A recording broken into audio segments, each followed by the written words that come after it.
still a whisper on my lips, feeling of my fingertips is pulling at my skin. And you leave me when I'm at my worst, feeling as if I've been cursed, bitter cold within. Days go by and still I think of you. Days when I couldn't live my life without you, without you. You're still a whisper on my lips, feeling of my fingertips is pulling at my skin. You leave me when I'm at my worst, like I'm feeling as if I've been cursed, bitter cold within. Days go by and still I think of you. Days when I couldn't live my life without you. Days go by and still I think of you. Days when I couldn't live my life without you.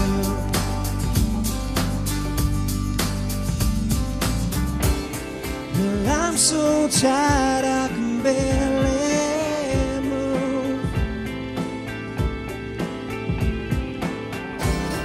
And I'm so tired of the things we do.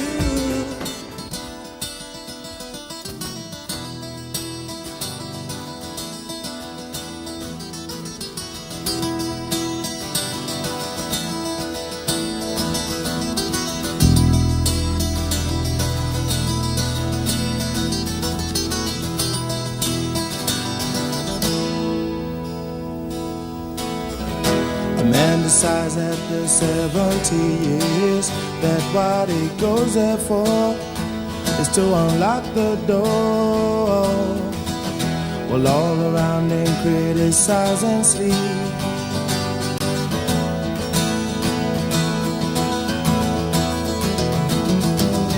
And through a fractal on a breaking wall, I see you, my friend, and touch your face again. Miracles will happen as we trip.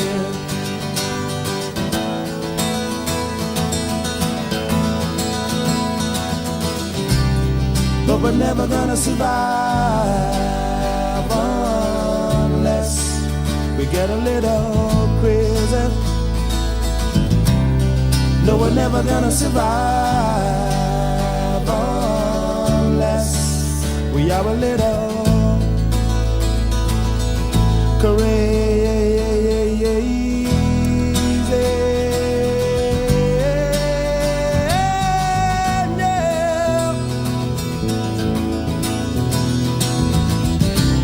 Oh no, we'll never survive. You see, unless we get a little bit crazy. No, no, no, we'll never survive.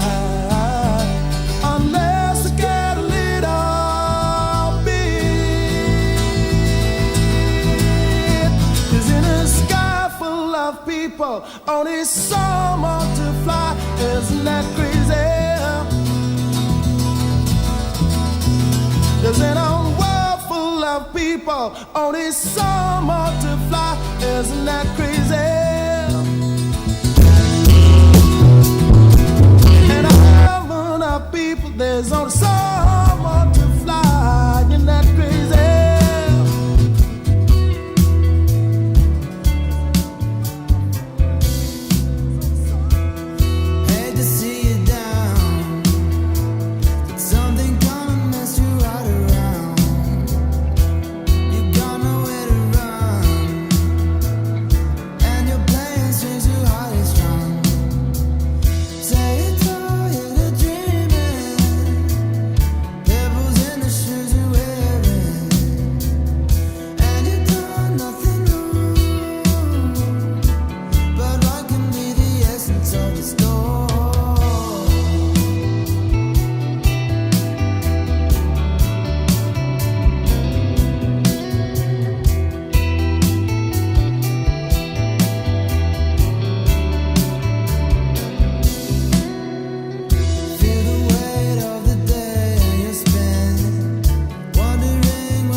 before.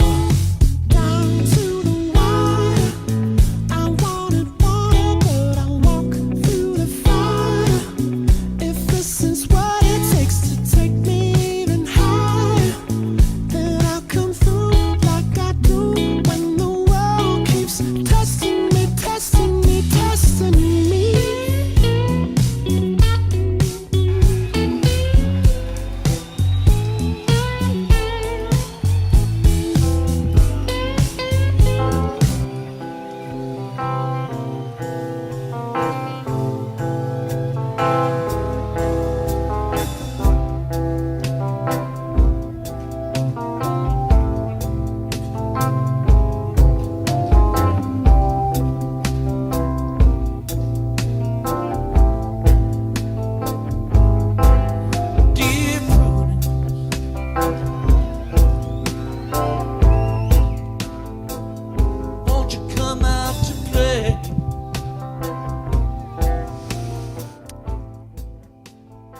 It's Saturday night. Phil Lesh has left the building forever.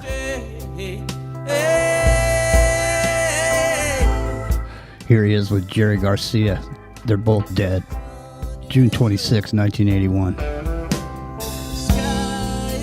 It's freeworld.fm. It's beautiful. And the chilluminatti are in the air.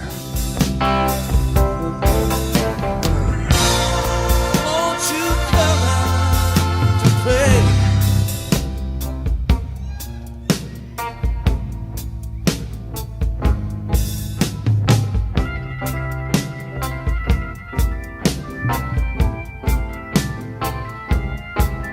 Dear Prince,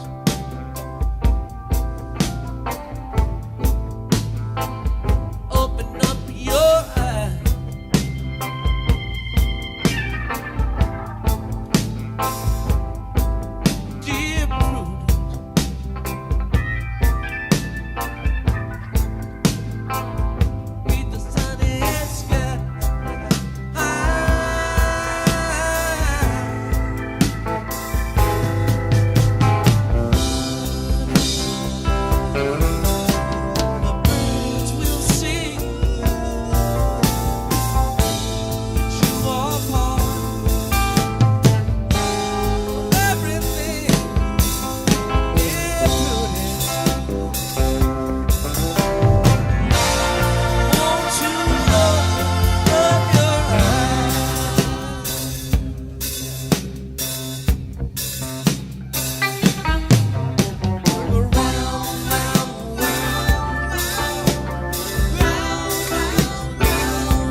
Saturday night.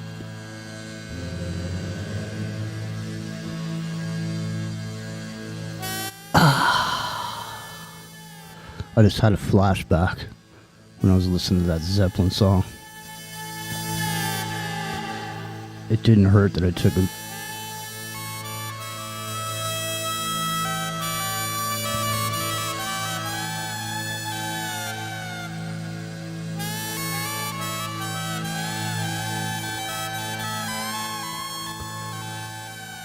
I can barely see Epic Journeyman through the smoke. All I can see is those pineapples on his Hawaiian shirt catching the light.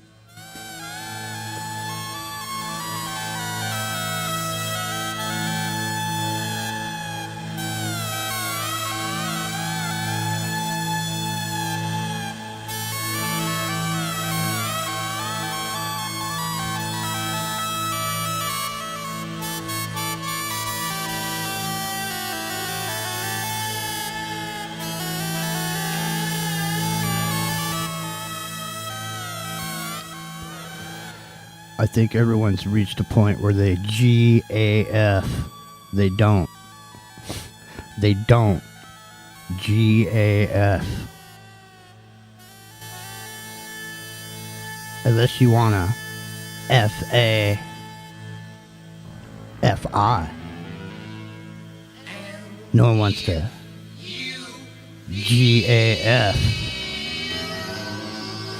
But you can't go on.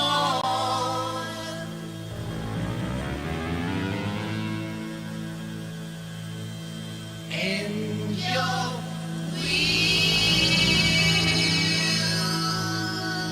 sinking low.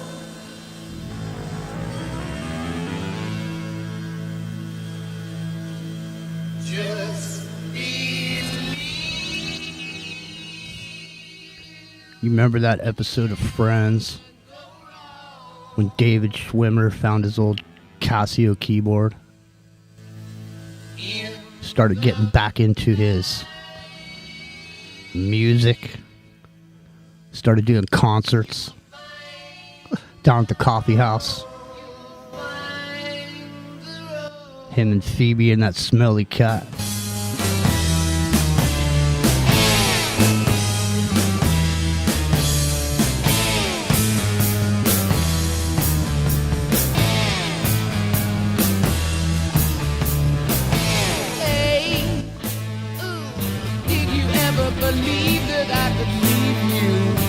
They made the mistake of encouraging him, and that's where it all went wrong. He got all sassy. Do you remember that? Did you watch Friends, Epic Journeyman? Were you looking for Friends on... Oops, sorry, I was muted. You know, I watched it one time by accident. I'm not saying I never watched an episode at all, but I remember the one time I, happened to be channel surfing and tuned in, and they were in a canoe, and there was the two friends, the one guy who just died, and the other guy, I don't know the character names, right? The one guy's they're watching TV. Matthew Perry and Joey. Yeah, Matthew Perry. It's Matthew Perry, and then the guy Joey. Joey, and so they're in the. I think it was the other guy, the kind of more muscular guy. But anyway, he was in the Joey. back. That's fuck. That's how you doing? How you doing? That guy. How you doing? So they're watching TV in the living room, and like you sit instead of a couch, sitting in the canoe, and there's this line where he goes, "I kind of like it in the rear of the boat." I just thought that line always stuck with me. Right? You never watched it again after that? No, I never really did. It's kind of like Seinfeld. I've only seen a couple shows, but I managed to catch the Soup Nazi one. I never considered that before until now. You just mentioned it. I didn't see that episode, but now that you mention it, no, I don't know. It's not like The Odd Couple where people just didn't... No. He was correcting himself because it sounded gay, right? I mean, the way it came out, right? I kind of like it in the rear of the boat, right? Is Rockin' Rio raising his... Let me see if he rose up. Oh, there he is. He dozed off. It's one of those shows I do watch if I happen to be channel surfing and it comes up, it catches my attention. I might watch some of it. It's like Curb Your Enthusiasm. I think I've watched actually more than I thought I would. I can't stand that fucking guy. Oh, dude, the Palestinian chicken episode is phenomenal. I'm just saying, I can't stand what's his nuts. The guy who wrote Seinfeld. The skinny-faced, whatever, rat-faced looking mother. I can't stand that guy. He may be funny when other people are, to me, I just can't. Lines. Right. I just don't like him. He just seems like a whiny little bitch, kind of, to me. Oh, the Palestinian chicken episode, though, man. Just look it up by that. That is hilarious. Say Palestinian one more time. I know, right? It's like a bad word now, isn't it? It's terrible. I don't understand how this happened. Right? I don't know, but we came on the air just at the right time. There's 33 people in the chat. Nice. Just went to 34. Okay, 35. Woo. Oh, really? Over teeth there. Nah. Skin over teeth. Jeez. All right. Well, I don't even see. Oh, there we are. I'm sorry, Rhea. I couldn't see the call. It's Saturday night and it's casual around here. That's why it's the chilluminatti. Larry David. Exactly. Larry David. I can't stand that guy. He bugs me. Now there's 32 people in the chat. Someone boned out at the last minute. We were talking about Friends, right? So what else, man? So, I mean, there's all this controversy around that guy dying. Well, Matthew Perry, right? Well, no, because he was stealing people's drugs. He was going to open houses. He was on Bill Maher talking about this, how he'd go to these open house things with people trying to sell their house, right? Mm-hmm. First thing he would do is go into their medicine cabinet and steal their narcotics because he had this addiction. He was talking about his addiction, right? And how people would be, they never say anything about it because, dude, Matthew Perry stole my drugs, right? And unfortunately, he's talking about how he beat the habit and everything. And about, 2 months later, he died. So, no. Sad. There's some other, there's controversy. It's not the main, that's the mainstream story around it. That was the narrative, is air quotes, as we the say, narrative. because he was on Bill Maher talking about that. Fucking the narrative. Man, I swear to God, I wish we could rewind back to the days when the narrative and deep state and all this shit wasn't just, the buzzwords that everybody just takes for granted. The narrative. Well, it is quoted. It is quoted too. Like the deep state was a Nixon thing. It's Nixonian, right? I mean, they don't even quote it right. That's not where they think of it a totally different way than what it originally meant. Now it just means the State Department, I guess. It's crazy. It just means whatever. Yeah, whatever it is, you don't know the answer to. Whatever it is, it's just in this black hole. It's the deep state. It's they. So it's them. They. People always ask what they is. Now they is the deep state, right? It's pretty much what it is. Which isn't real. That's not true. I mean, that's not what the deep state meant, back in the day. The thing is, man, if you step out of this world into the real world and you start talking any of this shit to somebody, they're going to throw you in the fucking pokey, dude. Put a straitjacket on your ass and start feeding you drugs.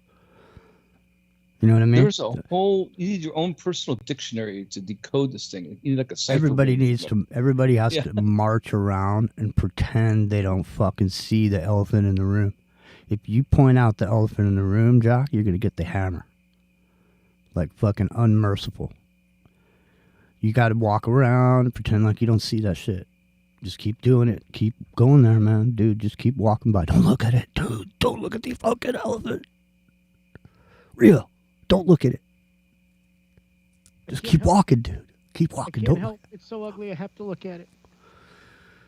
Seriously, though. Isn't that the world we're living in? You just gotta fucking ignore the shit. Mm-hmm. What else can you do? If you can't ignore it, how can the fuck can you live on your adrenal glands pumping all the time? Always on the scan, what the fuck? Well, you see it even on like the highway in the morning, right? A cop has got somebody on the other side of the divided highway pulled over to write a ticket, and there's a 45-minute traffic backup because of it. Because everybody's got to slow down to like 30 to look. Rubbernecking. Yeah. They all got their fucking phones out. Move along, mind your own business. Keep going, right? They're taking selfies and shit. I did it myself, man. I was coming home one day and this whole thing happened where these cops like were drawing down on some dude. You know, they were fucking moving all weird and shit with the fucking guns up in the air. Well, I You mean, know, if they- bullets are gonna fly, that's a kind of a different thing. But like, you know, They get in the strike position. It's like they're all been trained by the same people. It's like anybody that's got military or police force or sheriff department, they all look the same when they got this fucking. They crouch in a certain way and they move their shit in a certain way. I see lights blinking behind me. That's weird. I think though it's that we've been trained to the point, you know, to be an observer society to such a point that you can't help but look. Right? You're not supposed to look, but you have to look. You have to see it. You know, they want you to keep your head down and keep going. Right? Just like we want the guys in the traffic, keep your head down and keep going, but. You know, you have to look. You have to see it. No, man. I ain't talking about rubbernecking. Well, I know, but it's that same. That's what I'm principle. saying is everybody else is, the opposite principle. No one's looking at it. You can't look at it. How can you sit here and look at it? Like, you know, sit here, man. Think about it. If you were just sitting here and all you did was just sitting here looking at shit. Man, do you remember that movie? You remember The Fifth Element, right? You remember that part where the fifth element is eating that bowl of chicken, and the fifth element is watching the internet, and it's like absorbing all the information. It's just watching this whole fucking history, you know, World War I, World War II, you know, And I think doesn't even a tear develop in the eye of the fifth Yeah, element? it starts crying. Yeah, It starts crying. Exactly. That's what I'm saying, man. It's the same thing. You're sitting down and it's like, whoa. I mean, do you remember what they used to say, like back in the 70s and shit? The thing is all the hip people would make fun of television. You know, they'd say shit about it. Remember Zappa? I'm the slime of your video or whatever. I'm the slime of your. I think that's what it's called, slime of the video. I am the slime of the video. Remember that? He's one of the first guys who ever talked about the deep state, by the way. In the actual context it's meant to be talked about, right? We should. I think it was Mike Douglas, right? It was one of those daytime talk shows. Yeah. Fuck, man. That dude is like one of the perfect examples of this idea that all the people that we saw in, you know, coming out in music in those days were all somehow connected to the government or agencies or whatever. Like his father was, you know, he's an intense dude. He totally is speaking from experience. Yeah. Yeah. 100%. We should go get that video. You know, there's a whole bunch of really cool shit. You know, there is an episode, you know, there used to be this show called Crossfire. I used to watch it. Not when it was back. I didn't watch it back then, but it made it into the future though. It still was, you know, more modern than those ones with Pat Buchanan. There was more of a, you know, a CNN sort of presence, you know, more of a set and all this. But when it was, they were doing it originally, it was just like 3 or 4 dudes sort of sitting around in these chairs or whatever. It used to get heated, right? You know, people used to really go at it on that show. And they had Frank Zappa on there, and they were talking about porn or whatever, or lyrics, you know. That's a good episode too, because he really blows away Pat Buchanan when he starts saying some shit in there. And he says a whole bunch of shit, man. I mean, later on he started talking about chemical and biological weapons, and I think his father, I have to remember, man. It's been such a long time. He was in the military, but I forget what rank he held. Yeah, and there's a whole thing about him growing up knowing about that. And the thing is, like, Frank Zappa. He's a really talented musician, but I don't like his music. I just don't. I know there's something about it that I never liked too. Yeah. Go ahead. What about you, Rio? Did you like Zappa? Yeah, well, he's a genius in his own right. But no, he is. He definitely is. I was never a big fan of listening to the music, but I appreciated what Right. it was, No, what I it get was that. about.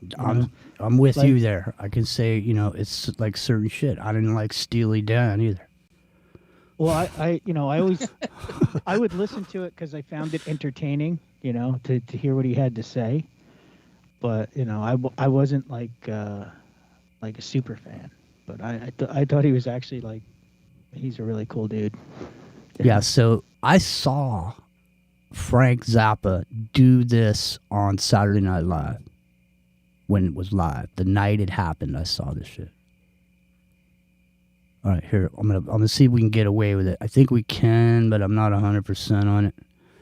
I'm not real sure where they fall on Zappa.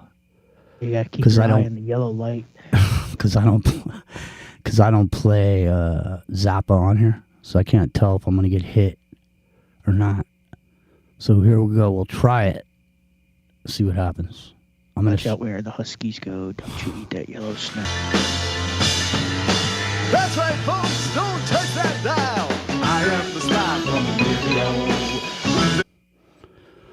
All right, there's slime of the video. So far, Well, I've gotten Yeah, away with I it. gotta think he say- actually got Don Pardo to do that too.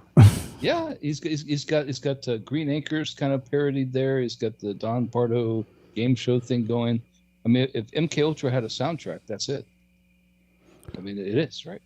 I mean, that's what he nailed, And the thing is, like, I See, that music didn't do shit for me because no, it was doesn't have a too. hook. It's nothing. The thing is it's about his great. music. It was the thing about, you guys are right. You say he's a genius, and yeah, maybe he is. And so, he composes these.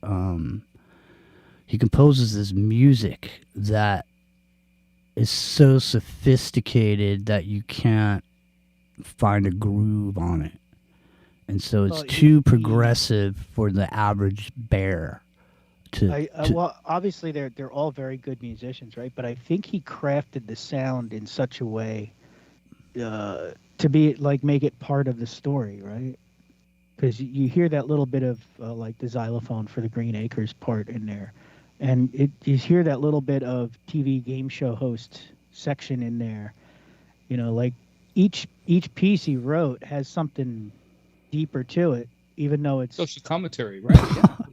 Yeah. it's like he's commenting with the sound as well as what he's saying, and it's not just whatever the current pop trend of the time is. It's not a verse chorus bridge chorus No, solo end.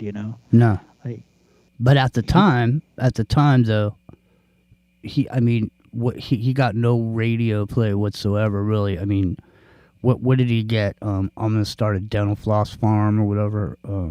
Well, yeah, he's most famous for being the musician. His band, Mothers of Invention, being the inspiration for Smoke on the Water, right? I mean, that's what he's known for. That and Don't Eat the Yellow Snow, right? Here he is. Like, he is a masterful genius. He's a master of guitar. He really is. He's like, I've seen a lot of top 10 lists of guitar players people make over the years, and he's always there. He's right in the running.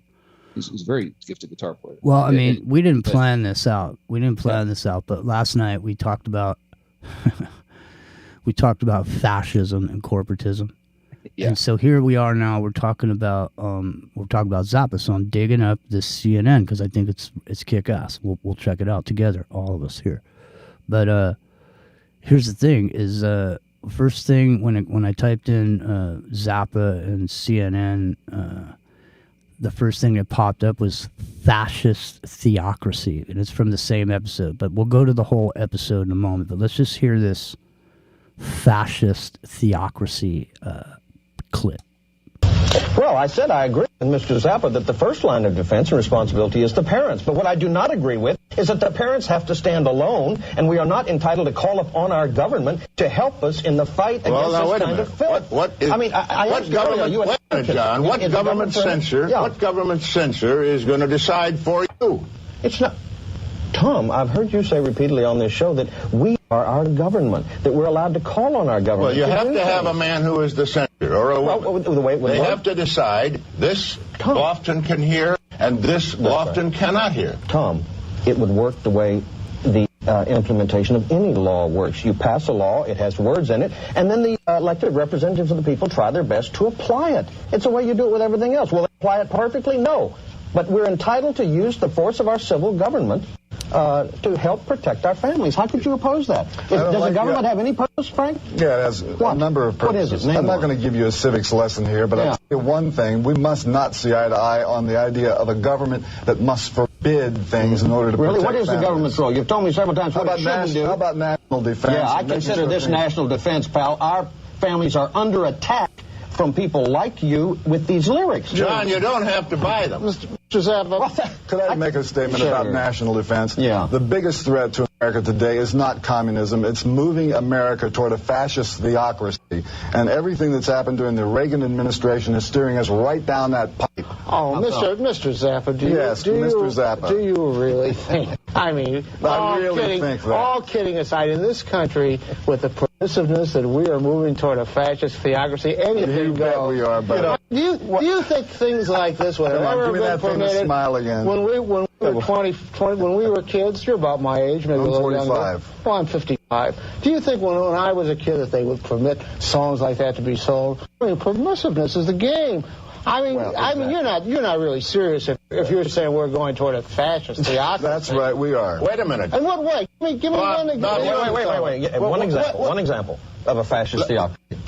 When you have a government that prefers a certain moral code derived from a certain religion, and that moral code turns into legislation to suit one certain religious point of view, and if that code happens to be very, very right-wing, almost toward Attila the Hun... Well, then you are an anarchist. Every form of civil government is based on some kind of morality, Frank. Morality in terms of behavior, not in terms of theology. Well, of course, but look, I mean, I couldn't believe in your hearing. John, okay, wait a minute, gentlemen. We have to take a break now. We're going to come. Could have been said yesterday, man. See? Totally. Frank. Now he was right on it, man. I know. This whole man. There's a couple of parts in here where. Here, I got the whole thing. It's 22 minutes long, I think. Hold on. Here we go. So this is in 1986 is when this is. He's been on here a few times. There's another time he's on here, and I'm pretty sure Buchanan's on there too. But here's what I'm going to do. I'll play this just for a bit while I dig up some shit he said later. And then when he was getting ready to die, he started saying some shit. So he has as the years have gone by, he's been more open about some other type of information that people probably aren't even aware of it. Shall I continue with this flashback to 1986, Frank Zappa? It's delightful, yeah, of course. It's Frank's dead now, so Phil Lesh is dead, Frank's dead, Jerry's dead. You know, who's left? Who's left at this point? Oh, they're not even in the same league. One was a puppet and one was an anti-puppet. Well, one could say that, George Carlin was a comedian, but I mean, his jokes were funny to the people that are doing it to you. And so, yeah, he might have been a genius or whatever, but he was fully aware of what he was doing when he was doing what he was doing, just based on the lyrics of that last song. He knew that you were mind controlled back then. And he was a sarcastic genius or whatever, is how you're putting it. He's a genius musician and he was sarcastic. So he was almost, in a sarcastic genius way, he was almost taking a shit on everything right in front of everybody. Just going, look, I could play this progressive shit that doesn't sound like anything, and people will still buy it. That's the kind of mentality he had. Yeah, he did it in a way that he could mask his social commentary, political commentary in music and get away with it, just like we're talking Carlin could with his humor.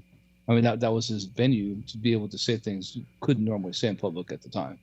Okay, I don't know for sure, but did Frank Zappa's songs or music, The Mother's Invention, did that shit ever break the top 50 or even the top 10 or the top Don't 20? Eat the Snow is the only one I know of. I'm just Yeah, curious. I'm just curious. I'm curious. I have to look it up. I think Don't Eat Yellow Snow. Or how much money did they make selling Frank Zappa records in relation to, other artists? Because like Rio, I don't know. Like Rio's saying, I mean, here's the thing. If somebody was a genius and you were sitting there and they were spouting a bunch of shit to you in a genius kind of way, it'd be a difficult, fucked up situation. You probably won't want to talk to that person anymore. You know what I mean? But if a person was a genius and then they could talk to you in a way that you could understand, and they could put information across to you in that way, then like for example, some of these other songs, they were putting information across to you, weren't they? Yeah. So it's just a matter of, he was speaking to a certain group of people who happen to be a small minority, right? But it turns out, look at him. I'm telling you, the shit that he says about these biological weapons and all this, like I'm telling you, his father was, I'm pretty sure, if I can't remember it, going way back now, I'm pretty sure his father was involved in sort of biological weapons. I'm looking him up right now. Like, is number one hit? Not number one. It's only top 40 hit. I forgot all about it. I should have remembered right off the top of my head, but like we all do. It was towards the end of his life. It was Valley Girl. Valley Girl was his only top 40 hit ever. And his daughter was in it, Moon Zappa. Yeah. And then what happened? Dweezil Zappa came out with that fucker. Became a MTV VJ. Yeah. Yeah. Man, there's fire trucks going by the mountains. Never good sign. Never good. Wikipedia calls him the godfather of comedy rock. Comedy rock. What was he like? Comedy rock, like what? Like. Is that even a thing? It's Wikipedia, right? Well, I think Weird Al yank my dick or whatever. Yeah, dude, totally. Weird Al Yankovic, that's a whole other discussion. He's the godfather of comedy rock.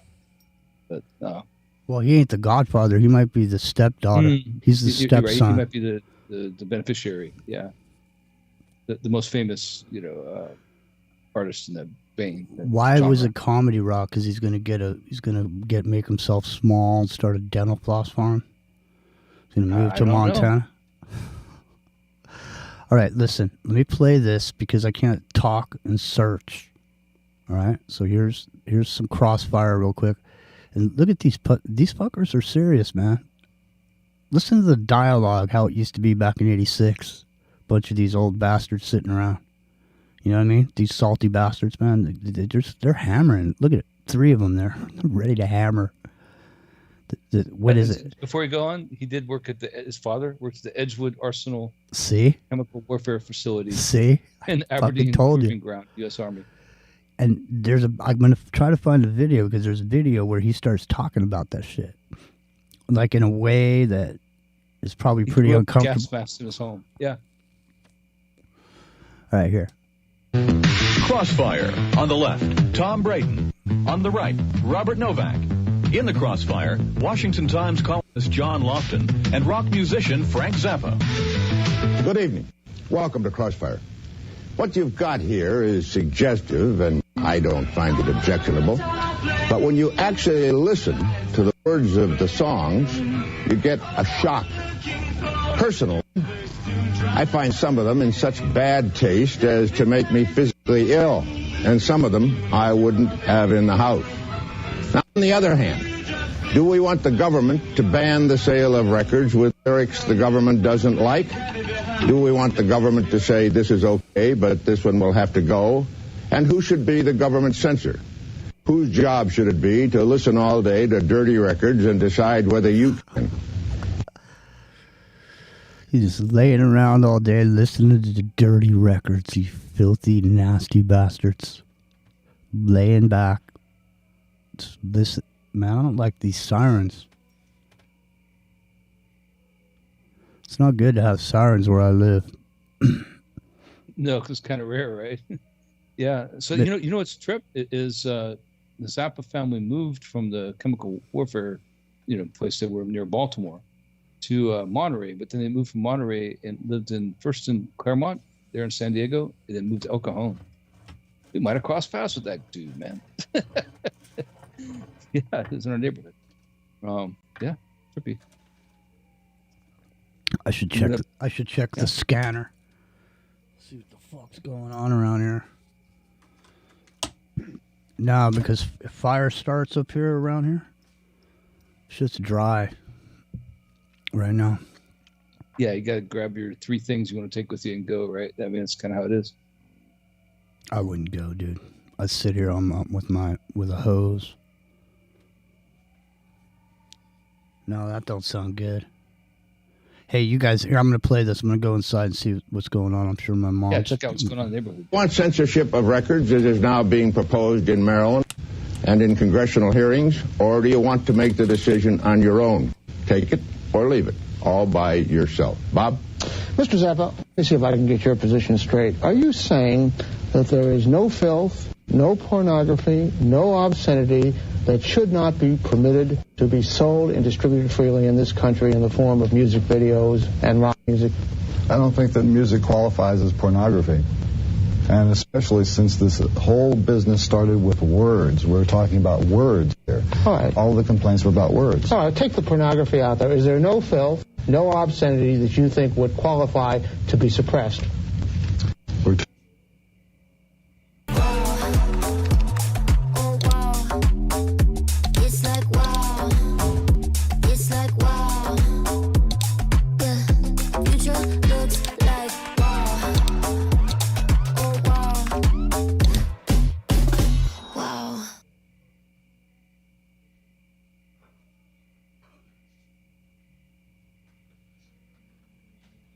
Wow.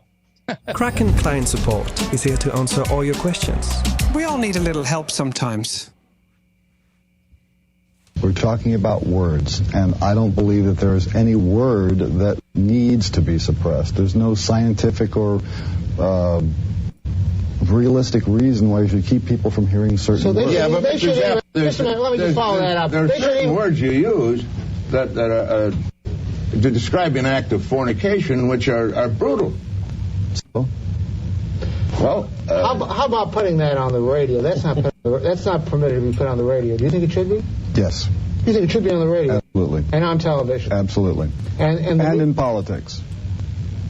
I don't think I understand because that. It's already in politics. I think that if you use the so-called strong words, you get your point across faster, and you can save a lot of beating around the bush. Well, why are people afraid of words? Well, look, Mr. Zappa, we're not talking about just words. When we talk about rock videos, we're not talking about rock videos. I beg your pardon, but the whole thing is words. I beg your pardon, but what they're trying to they're selling it with rock videos. What they're trying to restrict in Maryland is also obscene rock videos. No, they are not. No, they're trying to apply the obscenity language to videos and to records. But why do you underestimate the power of words? Words have consequences. They have impact on people. Now, I agree with you that the first line of responsibility is the family to stop the kind of garbage that we're talking about here today. But good grief, can't we call on our government to help us in this fight, Frank? I mean, you have kids. Are you an anarchist? Is it the government's role to do nothing about this? No, I'm a conservative, and you may not like that, but I am. And the fact of the matter is, this bill that they're talking about in Maryland is stupid. How so? What is the function of government, Frank? The civil government. Isn't it to, in part, promote general welfare and to help protect families? Do you think that you're protecting somebody by taking away 7 words? It's not just words. It is words. It's about words. Words also connote ideas, Mr. Zappa. Are you for songs that portray incest as just another kind of sex and perhaps even preferable sex? Are you for that? Would you ban the mention of any incestual activities? Would you? Well, why don't we make a pact? Then why don't you better take a look at the Bible and see what's in there, what happens after Sodom and Gomorrah. The Bible does not advocate incest. But it condemns it, Frank. It mentions it. Well, we're talking about advocacy, Mr. Zappa. No, we're not. We're talking about words. No, we're not talking about just content of the words. Oh, you don't think words connote ideas, huh? Yes, they can be assembled into sentences and get ideas. Well, how about answering my question about incest? Do you support records that promote incest as just another kind of sex, or in some instances it might even be preferable? Do you agree with that? No, I don't agree with it. I have no interest in incest, but I don't think that anybody in his right mind would desire to have the government step in to make sure that they install a censor board that keeps certain things from being said. Let me ask you something, Mr. Zappa. Because sometimes the dumbest thing that gets said makes the point for you. And if a person is doing a song about incest, it gives you a chance to say, maybe incest is really wrong. I didn't realize that incest was such a terrible problem in the United States that we suddenly needed government intervention to cure incest in America by keeping words off of records. Well, of course, incest in America didn't used to be such a terrible problem, did it, Mr. Zappa? That's come about in the last 20 years or so. John, not so. Oh, really? Mr. Zappa, Not as a problem. Not advocated in I understand your position on government censorship, but just you're a musician, you're a producer, you're a big man in show business. Do you think it is a good idea? Let's not say that the government's going to get in this all. Just as a matter of taste, of artistic preference, do you think it's a good idea to write lyrics that says incest is good for you? Does that make any sense? Well, it might make sense to Prince. That's his business, because that's mainly the song that they're talking about. Don't you have an opinion on it? My opinion is he's got a right to sing it, he's got a right to say it, and I got a right to not buy it. Where does that right come from, Mr. Zappa? Where does the right to advocate incest come from? The song does not advocate incest. No, there are songs that advocate incest. Tell me them. I haven't heard. Well, you ought to get out more. And I don't think you're being candid with it. You know what those songs are. Now, you said there's a right to do this. Where does the right come from? Your group was called the Mothers of the Invention. Mothers of Invention. You ought to get out more. Yeah, and you're a very inventive guy. You make up a lot of stuff, like what was in the mind of the Founding Fathers. Would you look at the camera and tell them? Which camera? Any camera. And tell them. Directing the show? Yeah, that's right. Well, you certainly need some direction, Mr. Zappa. Want to spank me here? Come on, what are you Well, you into that too, huh? No, I'm not into spanking. I love it when you froth like that. Sure. Now, would you tell our viewers that what the Founding Fathers... I thought he was going to be the one frothing today. I'm glad that you're doing it. Wrong again, Frank. Wrong again. Now, I got a napkin for you would you tell us? Excellent. Thank you very much. Now, would you look in the camera and tell them with a straight face that you think the Founding Fathers had in mind the kind of garbage you sing and write when they drafted the First Amendment? Do you really believe that, Mr. Zappa? I don't think it applies. The Founding Fathers, for one thing, kept slaves, and take a look at what Benjamin Franklin used to do over at the Hellfire Club. But you have repeatedly... Not exactly a bunch of swell guys. I think they had some good things in mind, but we have a document, the letter of the law. Yeah. Let's use the letter of the law and interpret it based on the 20th century. It is relevant because you have repeatedly, in opposing even ratings for rock music, you have repeatedly cited the Constitution and the First Amendment. Do you think the Founding Fathers really had the First Amendment, that they gave us the First Amendment to defend songs that glorify Satanism and incest and suicide? You really believe Absolutely. That? You really believe that? Yeah, I believe it. Well, you're an idiot then. You're an idiot. I'll tell you what, kiss my... How do you like Take that, your teeth out. Take your teeth out and we'll talk. Fellas, that's fine. Let's call it Come on, let's get this here. Come on, let's... This government... Over to me, Mr. Zappa. One thing you did I didn't think you do is you ducked a question. I thought you'd ask. Which one? I understand your position on the government. I understand you have an absolutist position on the First Amendment. A lot of people have an absolutist position. But I asked you a question and you ducked it. I want you to tell me if you think that the lyrics saying that incest is a good thing have any artistic value or are in good taste, or if you approve, you must have some standards of your own. I'm not talking about the government. You asked me for my opinion. I don't enjoy that kind of material. I'm not here to sell records for Prince or anybody else. But you defend it being sold, don't you?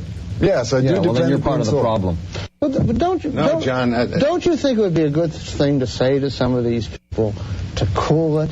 No, it's not my job. What is your job? My job is to represent myself. What is your job? You once wrote a song called "We're Only in It for the Money." It's not a song. It's the name of an album. Is that you right? ought to get out more. Yeah. How much money you made peddling this?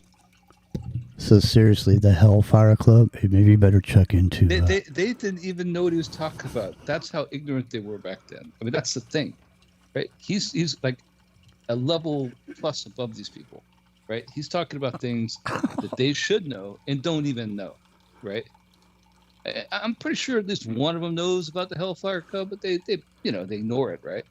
I thought his best line there was, "I'm a conservative. I know you may not like that."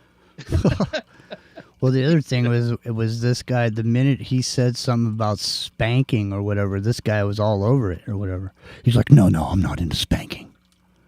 Or whatever. Yeah, I just exactly. thought... You just totally see that guy dressed like what do they call him, the guy in Pulp Fiction with the leather and the box, the gimp. It's the gimp. The thing about it, he responded... He's got his leather bedroom outfit. Yeah, totally. He responded so quick to that, but he's so ignorant about everything else. You know what I mean? It's funny. That one thing he got all, he's all over it. No, I'm not into it.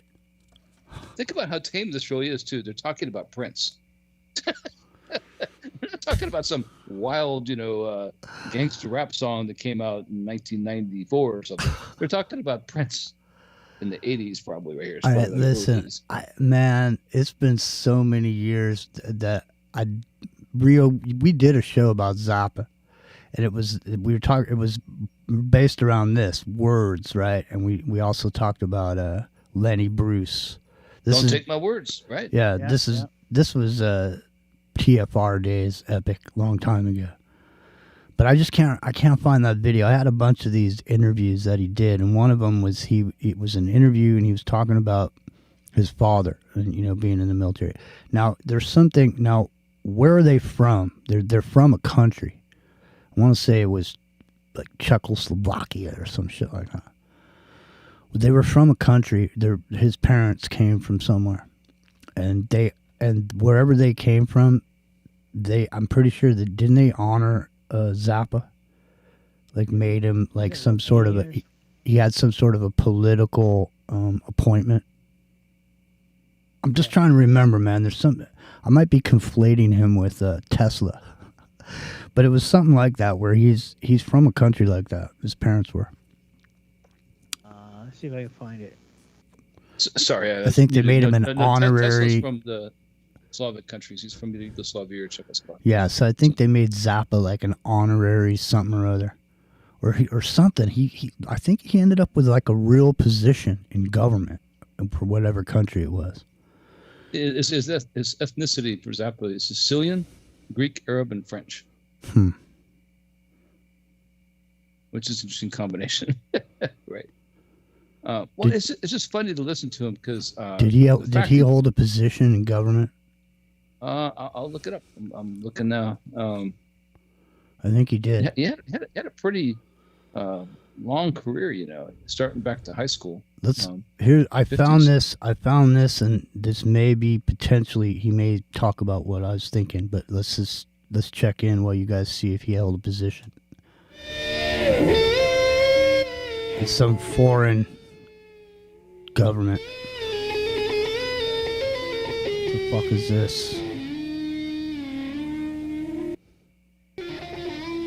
That's some of the genius work of Frank Zappa. I would say that in terms of the world getting better, do you know who will make the world better? Not the governments, the businessmen. You know why? Because any accommodation between East and West is going to be based on trade.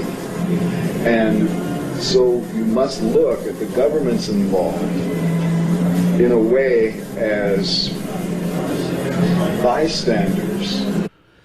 Yeah, this looks like the period of time where that other interview is from.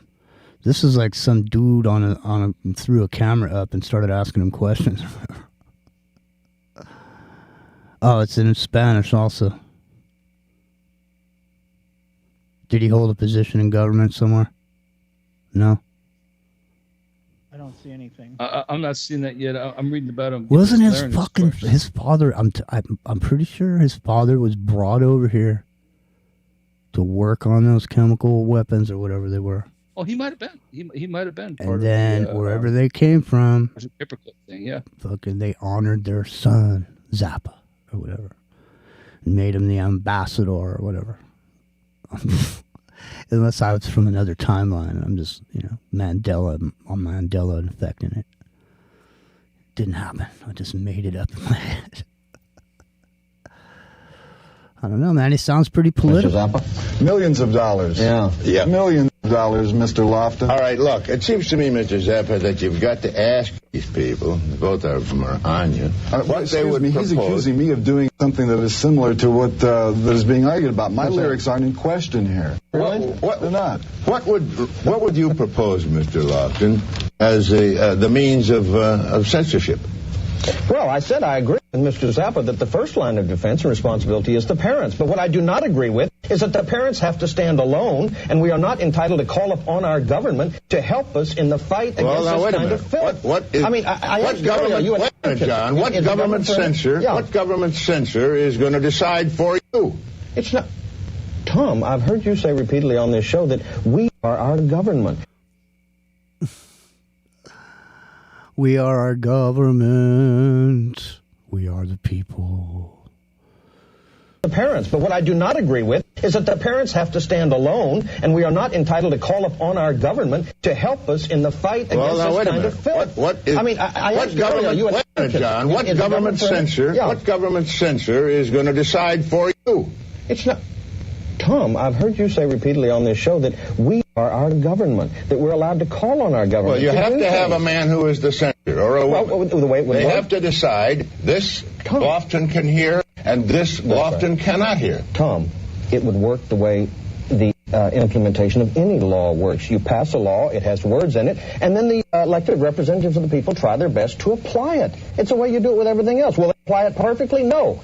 But we're entitled to use the force of our civil government to help protect our families. How could you oppose that? Does the government have any purpose, Frank? Yeah, it has a number of purposes. What is it? I'm not going to give you a civics lesson here, but I'll tell you one thing. We must not see eye to eye on the idea of a government that must forbid things in order to protect What is families. the government's role? You've told me several times what it shouldn't do. How about national defense? Yeah, I consider this national defense, pal. Our families are under attack from people like you with these lyrics. John, you don't have to buy them. Mr. Zappa, could I make a statement about national defense? Yeah. The biggest threat to America today is not communism. It's moving America toward a fascist theocracy. And everything that's happened during the Reagan administration is steering us right down that pipe. Oh, Mr. Zappa, do you really think? I mean, all kidding aside, in this country, with the permissiveness that we are moving toward a fascist theocracy, anything goes. We are, but do you think things like this would have ever been? He's like, you are, buddy. He nails it, dude. He nails it exactly right. And you are correct.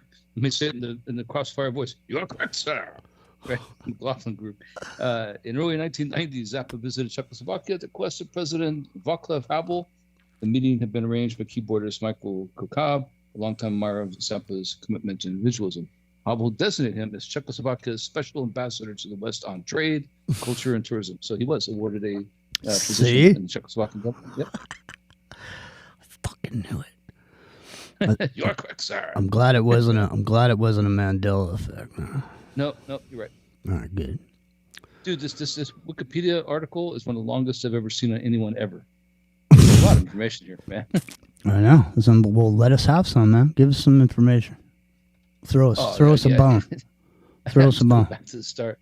It's just his whole thing with being an atheist and plastic people, the song "Plastic People," for example, and these things became cultural icons, minus the musical reference that people used that didn't know where it came from, right? Or "Smoke on the Water," right, from this concert in Switzerland that got burned down to the ground. He actually got attacked in that concert, and it crushed his larynx. He was having an affair with this girl, and the guy who was the ex-boyfriend attacked him and crushed his larynx in the attack, and it dropped his voice by an octave, by a third. There's all this stuff, man. It's pretty trippy, man. I mean, and he's really involved with politics. He's talking about STI initiative, Star Wars. All right, so right. This is in 1986. Okay, they're talking about these obscenities, right? This whole thing, right? It's 1986. Now, here's 2024. Take a listen. Take a listen to this. Pretty girls walk like this. All the pretty girls walk like Big Boss Vet. Pull up in the vet, flooded out my wrist with some ice around my neck. Shitting on my ex, on to the next. He know this pussy good cause he always come back. I like diamonds, shining, fly me to an island. If I say I want it, then you know he gon' buy it. Foreign, private, designer, stylish. I'll throw attention, know a bitch to get childish. Go dumb on the dick, know he loving the moves. If I'm fucking with him, he ain't fucking with you. Made him blow a bag, spent it all on shoes. Cause all the pretty girls walk like this. Pretty girls walk like this. I don't know, They were burning records when Elvis started shaking his leg. I mean, went from shaking his leg to...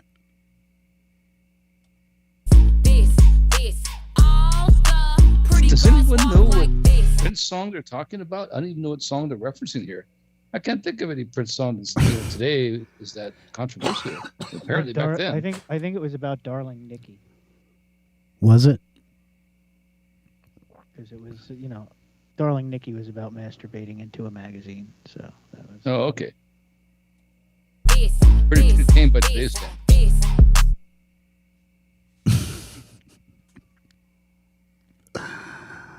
Man, these sirens are going. I literally, at this point, I almost should get up on my roof and look and see if I can see the lights from whatever's going on. Something bad happened, whatever it is. As long as you don't see the glow through the drapes, right? No. You're okay, probably. No, it's far enough away, but like I was saying, it's dry because it's been summer, and we haven't gotten any rain yet. We're supposed to get rain here immediately, if not sooner. But anyway, all right, sorry, didn't mean to bring it up. Well, actually, again. I mean, this particular interview and the context and the time frame we're talking about, would you say it was 1983? When it was 86. I think that was 86. Mm-hmm. Same time frame, basically. This is at the heyday. I was mentioning in the chat about the Satanic Panic, right? I mean, it started in 1978, really, and Ultimate Evil, Maury Terry's book, and then Hotel California coming out, and then all these other things escalated it. And then in the mid 80s, actually no, it was still early 80s, was the whole Ozzy Osbourne thing with the backmasking, supposedly making those guys commit suicide, those two boys. And this is reaching its pinnacle right about here. So in these circles in popular media at this time, the far right, they were really, really obsessed with this idea of having a theocracy is on everybody's mind. Well, let's not forget about Tipper Gore and the PMRC. Yeah, exactly right. Yeah, I mean, this is where this comes from. Snyder going at it too. I mean, he was another one, right? And so you can see, I mean, it reached a crest, right? Like we thought it went away, but it didn't. It just showed up again in 2016, basically. I'm not saying with Trump, I'm saying with QAnon people and that crowd, right? It brought it all back. All that is like a rebirth of the Satanic Panic and the Ultimate Evil Maury Terry rather, coming back. And you'd think it had been debunked by now, right? But and some of it is real, but not most of it, man. Not most of it. I ironically went to the church where not the other daycare center people that's famous, the McMartins, but the other one at Faith Chapel in San Diego, where that guy got accused of being a sexual abuser or whatever because of this, right? He was just some weird looking guy.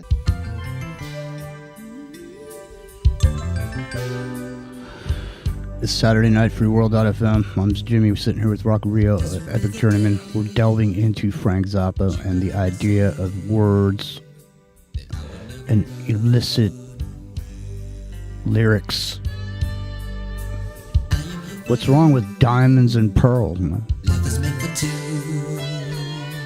Tell me what you're gonna do. If I gave you diamonds and pearls, would you be a happy boy or a girl? If I could, I would give you the world. All I can do. It's the new power generation. That was a good record, man. Made some good records. That's he was records a talented recorded. musician and composer. I mean, both these guys were, but Prince I'd give the edge to for Zappa. Zappa, I mean, again, you were talking about a really talented guitar player in Prince, but yeah, Zappa just isn't likable as far as a musician. He's likable as a commentator. He should have gotten to the business as being on this kind of forum. Because his genius was abrasive, man. Yeah, it was abrasive. He was like, it was like, he had to talk to the little people. Yeah, right. It is. It is kind of condescending. He's kind of sarcastic in a way. Like he has this whole don't you think? It's like, hey, I bet if I got in a position to play music, I could just write this shit that nobody liked, but somehow it would still sell. License to say whatever I want. It would still sell. I'll just say shit and then just compose this unlikable shit underneath it and display my genius guitar riffs. It's like the Trojan horse to get his message across. Right? It is. I call it music, but it's not really, right? Yeah, I can play if I want to. Could you listen, Rio? Have you ever listened to a Frank Zappa record all the way through? Yeah, I have. Which one? I had a friend years ago who was really into Zappa, so oh my I've God. heard a lot of it. A friend or a girlfriend? No, a friend. Okay.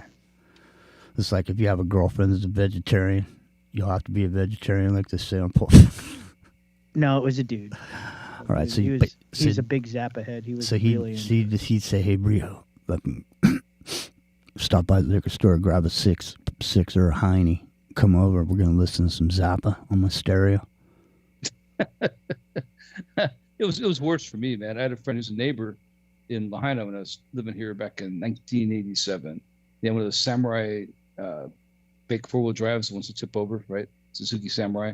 And I wanted to go up north, and he just could give me a ride up there. So back then, still up until recently, until the fire, Front Street, you can only drive like 10 miles an hour, maybe, because so many tourists on there.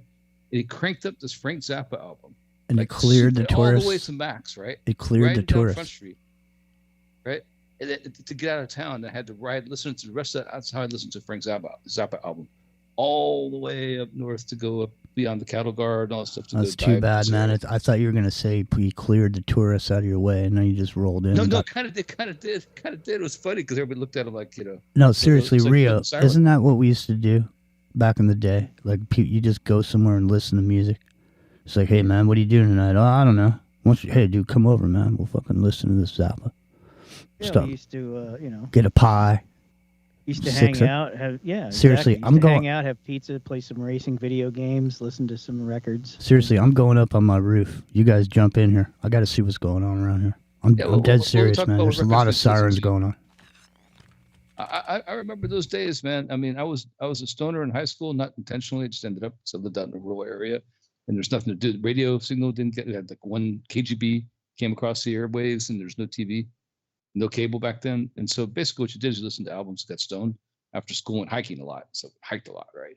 And yeah, dude, Pink Floyd, Moody Blues, all those stoner albums, listen to all those things. That was like an event, like I said, get a pizza you're talking about or whatever and listen to something. And our form of parties back then was kind of based on that whole premise of just listening to an album or something. Hey, the new Van Halen album came out, man. That kind of thing. I don't know if people do that now. Does anybody do that now? I don't know. I don't know what the kids are into these days. And it sounds like we're really old, but I don't think that's what it is. I just think that things are so fast and media on demand is so prevalent that kind of bonding that we used to have, say, in our time in high school. And I'm sure there's some more things. I mean, they had, the hoedowns back in the day, hay dance, what they call it, the hay rides and things like that, or whatever, back in the rural farm days or something. That was their entertainment. Square dancing or something. We were way beyond square dancing, right? So we had actual albums and vinyl albums to listen to, but they were cool, man. Like that was a thing to do. It was actually, I think it made pretty big and deep bonds between the friends who listened to those things together, right? Because you were engaged in a common event, that's not the right word. A common thing you're both focused on at the same time and listened to, and came out and talked about it later. Kind of like maybe going to a concert or a movie or a play or something and talking about it afterwards. That was our form of entertainment. And people don't sit around and do that now, I don't think, in a group way. And in a way, that's kind of why society's broken, I think, is there's no common bonds like that. The ability to have things at your request, at your leisure, however you want, takes away the bonding that would normally happen in a society. I think. Maybe I'm waxing poetic there and old, but I think it is. I think it's a problem. Well, I mean, that's what we all used to do. Like, back in the day. I mean, there's a very famous spot in the area here. It used to be the Caldor parking lot, right? And, Kilgore. I mean, it was even referred to in I forget one of the magazines, like Time Magazine or something, as the Caldor 500, because everybody would just go hang out at the Caldor parking lot. There was an ice cream stand there, and there was, and that's just what people did. Everybody just went out and hung out, and chilled out with each other. And you sat in your car and you cranked up the tunes, and everybody just got together and had coffee and ice cream. It's just what it was. I don't think people do that anymore. But no, man, they pull up their hoodies and sack 7-Elevens and gas stations. It's a different world we're living in, man. It really is. That's how we shared music back then, right? Is hey, somebody popped a cassette into the car and said, "Hey, listen to this. This is the new Zappa record. Check it out." That's what people did. That's how you heard about shit. They weren't. Record album or they're not playing track or whatever it was. Yeah. There was a reason they're like, hey, they're like Rio Epic. Got this Zappa record. No one's playing it on the radio, but I got it. Yeah, man. There's a reason no one was playing it on the radio. It wasn't because it was underground. It's because it was shite. It was not radio friendly. That's for sure. Right. No, I don't know. It was deliberately abrasive. I mean, I remember I had a headache by the time I got where I was going, riding with my neighbor after listening to that Zappa album. It's like, what the Zappa was like Zappa was like Steely Dan to me. No, Worse. I mean, Steely Dan. I'm one of those people who really hate Steely Dan. I know there's not many of us, but I really hate Steely Dan. Not all their songs, but most of their songs. And it's like it was that dude's voice, and yeah, exactly. It was that dude's voice that I didn't like for some reason. Did you like Steely Dan, Rio? Were you Steely Dan? Do you like Back Jack and Do It Again and all that? Well, that Reeling in the years. Album was overplayed. It was on all the time, and I hated all those songs. I call Alabama the Crimson Tide. I don't give a fuck. Stop. Right? That's how I felt about it. Every time it came on the radio, pardon my French, it's like, man, I don't want to hear that song ever again. Right? Stop it. And it's like 9 minutes long. So you're in for it, right? Like if you're driving with nothing to do, and that's the only radio station, which I was cursed with at the time, that there is, and that you're stuck for 9 minutes listening to Steely Dan. Well, but Steely Dan was also one of those experimental bands, right? That was, in the same vein as the Grateful Dead. And it's, I dislike Steely Dan for the same reason I dislike the Grateful Dead. That's true. That's a fair comparison. People either love them or hate them, right? Like more people love Grateful Dead than love Steely Dan. I don't know if anybody really loves Steely Dan. Man, people didn't scour the earth for Steely Dan. People packed out their concerts. Fuck, you want to hear something? There was a group of people into that. You want to hear something fucking funny? I was working a Jerry Garcia show one time, and one of the dudes in line painted musicians. And he fucking painted a painting of Frank Zappa. And my cousin Joe is a fucking Frank Zappa fanatic. He loved Zappa. And I bought that painting from that guy for $20. And I gave it to my cousin Joe. It's probably worth a fortune now, right? Dude, I'm going to actually message my cousin Joe and ask him if he still has it. I guarantee you he still has it. I know he does. And it was really, really good. There was a lot of people who went to those Dead shows that, they made money by just doing shit. Where they land in a town, It's like, if you sold those paintings every day, you probably wouldn't sell that many. But if you just showed up and all of a sudden had a bunch, you know what I mean? They were good, too. It was a good painting. I'll ask my cousin Joe if he has it. If he does, I'll ask him to take a picture of it and send it to me, and then I'll show you guys what I'm talking about. That'd be cool. Mm-hmm. I bet he probably still does. He does. People don't get rid of things like that. No. He still has his same Harley Sportster that he had. He still has it. He doesn't ride it as much as, it's sitting there in his garage or whatever, but he's rebuilt the whole thing. The one that he rode across the country to come out here and work with our band. Nice. He still has the same bike. He used to take it apart every winter, all completely apart, and put it back together. Cousin Joe. Maybe I'll have Joe come on sometime. Yeah, right. He was there. He was there when the band was fucking happening. I wonder. I haven't talked to him about the band too much, since the band happened. I don't know if there's any bands I actually hate. You know what I mean? Like all their catalog. But I mean, Steely Dan is just one of those. It's close to me. It's always close. It's not all their stuff. It's that album in particular, because it's overplayed so much to me. There's songs I hate. Like I can't stand that "Someone Knocking at the Door" song by Paul McCartney and Wings. I can't stand that song. Right? Or what's the one? Ringing the bell. Open the door. Yeah, I can't stand that song. Right? And the other one is that probably the worst of all time to me is that song "Loving You." Why were they sorry the whole time? Why were they sorry for Uncle Albert? You know that song, "We're So Sorry, Uncle Albert"? Yeah. What did they do? They missed something? I don't know. I don't know. I like the it's not really chorus, the intermezzo there, I mean that's kind of catchy, right? But yeah, dude, someone knocking at the door. Stop it. Just stop. I don't care. Rio I don't want to let him in. I want to break up my shotgun, right? Rio has a bug up his ass about it anyways, because that's fall. Yeah, well, Paul McCartney wrote some pretty bad music for a while there. Yeah, right. But that "Loving You" song, that's got to be the worst, man. That's got to be the worst. "Loving You," who sings I can't think of her name. It's just caterwauling the whole time. "Loving You" is easy because you're beautiful. Yeah, right? That's the one. Yeah, I have to look up her name. I've tried to block it out of my mind. That's Olivia Newton-John, dude. No, it's not Olivia Newton-John. Yes, it is. No.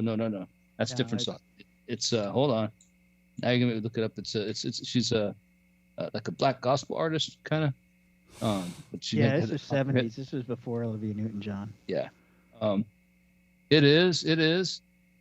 Minnie Riperton. Yeah. Oh That's my it, God. yes. Oh my God, it's awful. I'm having flashbacks. Minnie Riperton. Exactly. Oh, it's awful. What's the difference between Minnie Riperton and Olivia Newton-John? Well, the one was it's like waterboarding, and the other one I kind of liked. That's kind of difference. The Minnie Riperton song is like waterboarding. It's torture. It's like, I'll tell you anything you want, just stop. Right? Stop. I can't handle it. Right?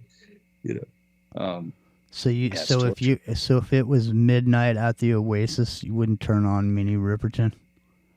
That's it's funny you mentioned that. I think I might have mentioned before we had this conversation. That's the other song I absolutely despise. Yeah, I was gonna say I don't like that song either. Yeah. That's I don't know, man. They're both terrible. I think I'd stick with Midnight, and that's tough, man. Midnight at the Oasis is probably my second most hated song of all time, and I'd probably pick that over "Loving You."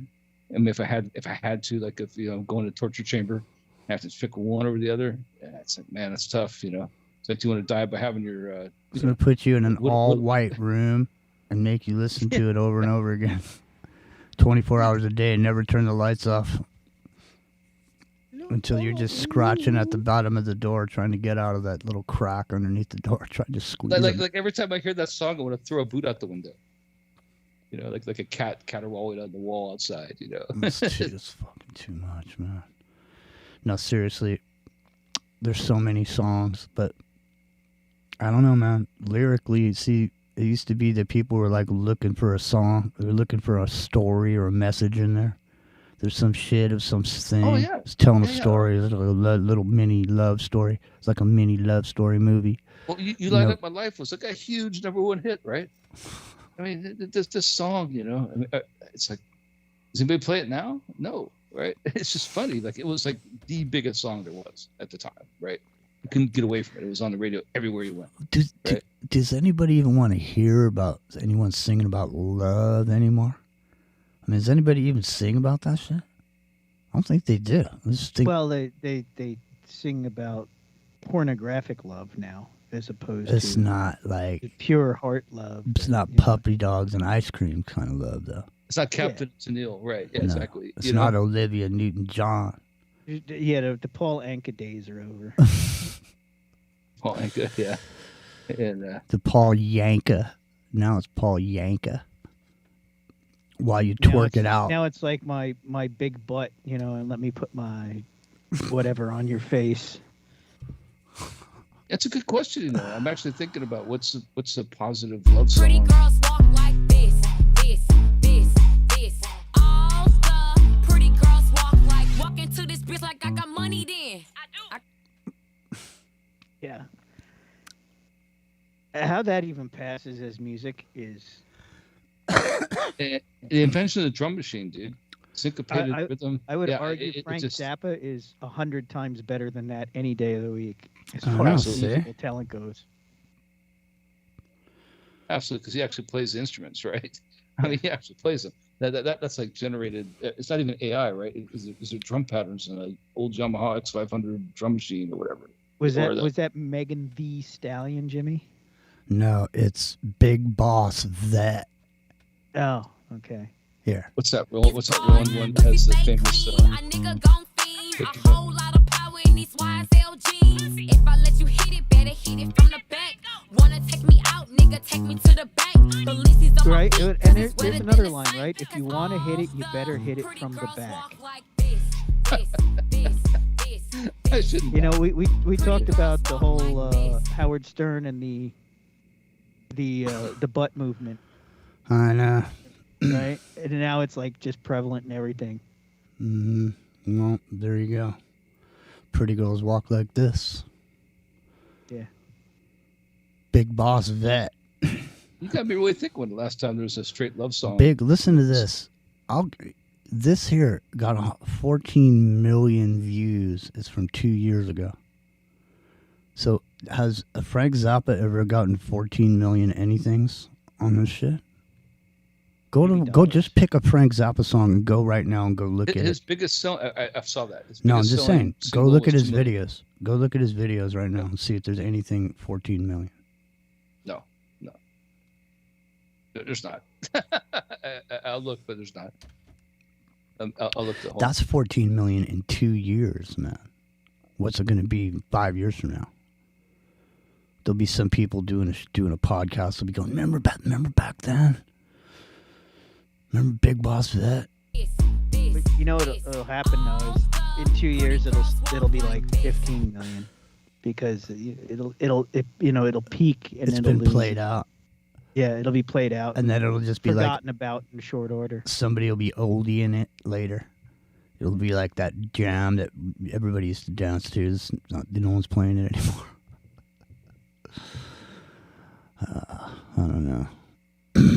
How many plays did the Electric Slide get back in the 80s and the 90s? So I'm cruising through the most I've found. So I'm surprised actually. He's got one that's got 5.8 million views. See. But the next one is like 700,000 views. See, it's just fucking. Yeah, but he's been dead for 20 years. Doesn't matter. It doesn't. It doesn't matter though. Here's one with 2.4 million views. Black Napkins concert, October 20th, 1976. Mm-hmm. Oh, there's one with him, but I think it's him and Stevie Vai. It's 2.6 million views. But I think it's because of him and Stevie Vai, right? Steve Vai. Yeah. Yeah. Steve Vai played with Zappa, as well as Roth and. No, he has a couple Roth of millions. and Hagar, actually. But this doesn't work. So the next one, it's not a Stevie, it's not his concert, so it doesn't count. There's a Bozio, Terry Bozio guitar center drum room thing from 2011. That I guess he made a guest appearance at, but that doesn't count. Mm-hmm. That's over. The Apostrophe record is now 50 years old. They just released the 50th anniversary edition of Apostrophe. It's too much, man. We're over the hill. Well, it's not. Yeah, I guess so. But the thing that cracks me up about we remember a time where it doesn't exist in people's minds. People can't realize what it's like to have to pick up the phone because it was attached to a wire. It was attached to the wire that was attached to the wall. That's the wall. Yeah. If you wanted privacy, you had to like drag the phone. You needed like a super long cord. It's a big deal. Drag the went phone. in the bathroom and closed the door. Right? Exactly. Yeah. I guess you do that. Zappa was born at 40, so he'd be 84 years old now. Yeah, he'd be one of those guys in my day. Yeah. Now but Gen Z. I mean, we underrate them. I think I do, but because I don't really know what they're all about. That's the thing. Like they've grown up with all these things that we saw come into fruition when they were invented. Cable TV, the internet, 7-Eleven streaming stuff. Yeah, I mean, all that stuff are Life things before cell phones. cell phones, artificial intelligence, all these things are things we saw come into existence. They've had it their entire life, right? They're born into it. They're born into the world of an iPad. What is it? At some point, you're just going to be an alien race at this point. At some point, our parents and grandparents could say the same thing about us, though, right? Because, damn cars, those automobiles. Learn how to shoe a horse. At some point, you'll be sitting on the porch of some dilapidated shack. Right. And some young people come pulling up in some floating car. They'll just get out. And you'll just be some salty bastard saying some shit. I remember when we had to put gasoline You don't in them remember. You don't know what it's like back in the day. to get out in the cold and pump your own gas. I'm from a time when phones used to ring. And you had to run inside. Right. Was it in your brain? You'll have Neuralink in the future, be like telepathy, like global telepathy. That's the goal, I mean, that's not a joke. That's really what it is. So I want to talk to you guys, and we have a show. We'll just all, it won't be on YouTube. It'll all be in our heads, spontaneously. We'll all be talking to each other in our heads. Do like but once it gets to that point, why even have a conversation? Why not just beam the conclusion directly into the heads? right into your head. Like in 3 seconds, you can you don't have to. The whole thing exactly. 3 hours right into a millisecond. Yeah, just go, and then you go, okay, I get it. Yeah, I get the takeaway. What's the takeaway? I don't know. Put a pair of the glasses on. Hack the face. See what's going on. See what's going on with that. All right. I mean, that's what I think. We're talking about, like this particular monumental time we're in. I don't want to talk about politics, but I do want to bring this particular part up we talked about last night, where polling doesn't capture Generation Z. They're not on the phone. They don't answer the phone for polls. We don't know what they're going to do at all. They could totally vote, sit it out or go one direction or the other, and we have no idea because they don't show up in polls, right? And I think that's the message that needs to get through to people is that the way things used to be done doesn't work anymore. It just doesn't, right? So it doesn't. You can't. Polls don't work. What These the hell is that? Artists, man, these artists that sold millions and millions and billions of records and all this, these hits, these hit makers, these hook makers, all this shit, these poppy songs that were on these radio stations with all these ads playing and all the shit that's been sold. None of that shit even works anymore. You know what I mean? All that shit's dead. People don't care about it. And younger people don't care at all. It's like certain shit, like Aerosmith, these different artists, like artists that you just listen to, take for granted, don't think nothing about it. Well, other people, when you're playing it or listening to it, people are going, man, what is this? What is this? This old music, man. It's like, check out Gramps. It's like you're playing Beethoven. Aerosmith is dad rock now. Zeppelin is dad rock. All the younger dudes, all the young dudes, their dads were listening to. They love Alice.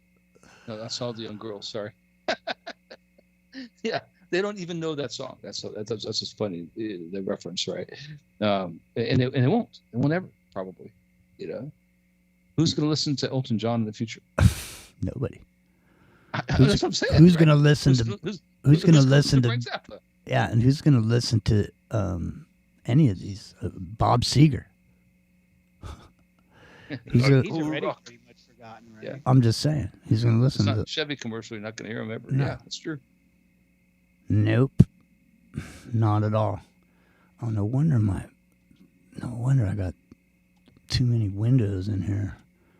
Yeah. Well, I mean, sometimes it's good that things fade away, right? Mm-hmm. You don't have to listen to them. Like rockabilly. Yeah. Yeah. Well, I like rockabilly. I don't know. Yeah, that's a bad example, actually. I think about. I mean, like the old whining kind of country song. My dog got run over by a train. My wife left me in the rain. That kind of thing. Grandma got run over by a reindeer. Yeah, that's kind of cool that went away because we don't need more of that. But I think I'm surprised. Because I'm an old man, I guess, or not an old white guy, I guess, is what it is more than anything. That hip hop's lasted as long as it has. I didn't think that would last at all, but it's not music. It's like political commentary now, right? It's not because of the musical. Well, But the old school hip hop is still kind of enduring, right? Grandpa rock. People still listen to the old stuff more than the new stuff. I think, as far as hip hop goes, like the classic thing is, it's holding on. You know, people still respect, like, you know, NWA and those guys. You know, and that's different though. I mean, I guess I'm trying to be choosy there, but yeah, I consider that kind of a different league, right? It's not like what the category kind of encompasses now, really. Yeah, well, the gangster rock was a whole different, or the gangster rap, I should say, was a whole different thing, you know. But you guys think about Snoop Dogg, this whole new persona being this like, you know, celebrity. He's presenting himself as like this cultured intellectual now, right? Yeah. I think it's amusing. I don't know if I like it or not. I just think it's amusing. It's good for him, I guess. You know, it's cool. Well, maybe he grew up. You know. Yeah. It's just that's not who he was, right? You know, so it's just funny to see people do change, right? So I kind of like his new persona. I guess he's a much more likable character, you know, and I guess that's what he really is. He's a character, right? He's just a character. Yeah, of course he is. He's another actor on the show, man. That's exactly what he is. I mean, you know, he's selling iPhones now. Who's Snoop? Yeah. You didn't see the Snoop commercials for Apple? Yeah, I saw it. Maybe him and Tim Cook got a little something going on the side, you know? Who the hell knows? All I know is tomorrow morning, man, wake and bake. You gonna be there? Maybe. Maybe. I'll make sure you're on the air. Well, I have to show up first. Oh, yes. Yeah. I have to be here in order to be on the air. We'll see. Yeah, I should be able to join you in the morning. We're teetering on the edge. We're on the brink. Dancing on the pit. Was there anything when you went up on the roof, or did you not? No, I didn't see anything. No? No, there was an unusual amount and they were stopping somewhere in the near vicinity. You can't tell. Who the hell knows? All I know is, man, there's always something going on. Ever since the pandemic, it's been nothing but sirens all the time. You know what I mean? Constantly just siren after siren. And not like these, though, but, you know, you hear them. I'm just saying. Yeah. You know, I pointed this out to my uncle months ago, during the pandemic, actually, that a lot of TV shows and a lot of, like, news programs, there's sirens in the background. And it's not that the sirens are really there. The sirens are put there to make you pay attention. It's like a tactic, you know? Mm-hmm. It's bullshit. It's like, what the hell, man? There's one spot that they do on a radio station I listen to, and it freaks me out constantly because it's, you know, it's got this siren, but it starts off low and it gets louder and louder and louder, right? And you think that there's a cop coming up behind you when you're driving and you're listening to this. Like, it's... I really wish they wouldn't do it, because I'm sure I'm not the only guy who gets, you know, tweaked a little bit every time you start looking for lights when you hear the siren. You're sleeping, or when you're driving down the road, it's like whip whip. You just think right. All of a sudden you're looking over your shoulder, almost have a wreck, you know, turn into a tree, looking for the cop that's probably over. Yeah. I remember when we were kids, we were on a bus trip, and you know, this is back in, you know, late 80s, early 90s in high school. And Dr. Feelgood had just come out. And, you know, the siren in the beginning of that song, right, where, like, it sneaks up on you. Well, we had it on a boombox in the bus, and it freaked the bus driver out. And he got pissed. Like, because he thought, you know, something like there was a cop coming up on him fast. And he was pissed. I'll never forget. His name was Chuck. He was a grumpy guy, but he was a great dude. He used to drive like hell. But you know, I'll never forget that the siren and the crash at the beginning of the Dr. Feelgood record really freaked him out. There's a place for it, right? Like it's okay if it's in the middle of a song where it builds up to, like, Godzilla, right? The song Godzilla, it's in there, but it's part of the song, and you're already built up for it. You expect it, right? But to just come out of nowhere and start with it, no, that ain't cool, man. It's not cool. Exactly for what you said. You're thinking somebody's creeping up on you, about to pull you over. Well, not only, you hear the siren coming and you hear like a car crash, right? 9 o'clock is creeping up on me on the West Coast, and that means it's time to GTFO, man. Well, maybe you should take us out with some doctor. Dr. Feelgood? Yeah. All right.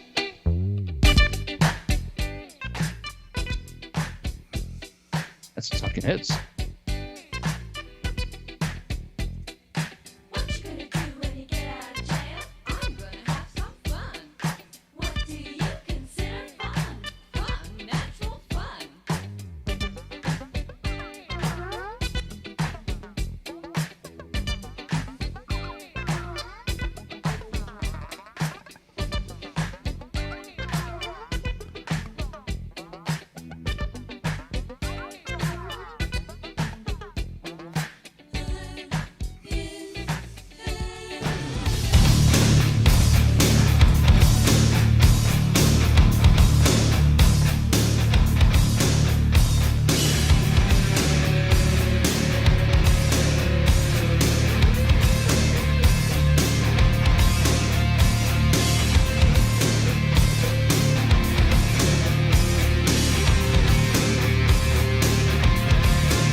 What's with Tommy Lee and his hat off to the side like that and that stupid look on his face? Tommy Lee wasn't the brightest guy in the world. And that's a version without the sirens. That was the whole point, is to get the sirens. Oh, well. Well, I only had 30 seconds to come up with it. Yeah. No doubt. It's all right. We'll see you in the morning. See, look at it. Back here's the picture a minute ago. He's got that same hat crooked and that same stupid look on his face. Well, look at it right here. Look at this. I see. It's an artist rendering, and he's got the stupid look on his face and the hat cocked off to the side. I think it's from huffing gasoline. That's the impression I get, man.